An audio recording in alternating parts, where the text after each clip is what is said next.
7 stories above the hustle and bustle of Boston's Seaport District on March 14th was a creative community gathering at the new Industrious Community Workspace to celebrate different creatives throughout the city. The event, simply titled A Night with Following Boston, was created by the self-proclaimed social photography experiment called Following Boston, which was created in 2015 by Michael Kalish as a documentary series featuring photographers from the greater Boston area.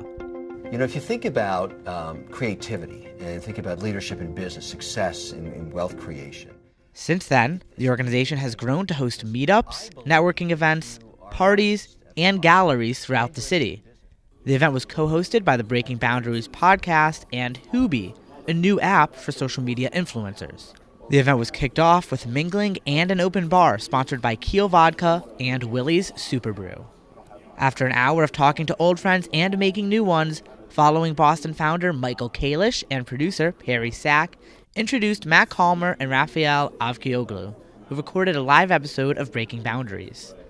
The podcast featured prominent creatives throughout Boston, including a woman who uses social media to give tips to new stepmoms, and a DJ who owns 2 recording studios and records his own music.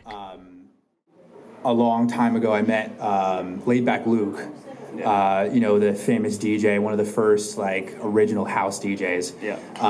And he sort of turned to me and said, "Hey, if you can't make a record in 5 hours, then you're not ready for the music industry." Roughly 50 people showed up to support their fellow community members and were keen to hear what they had to say on the podcast. After the episode was over, guests were given the opportunity to network and, of course, have a few more drinks. For Brookline Interactive Group, this is Jacob Solkoff.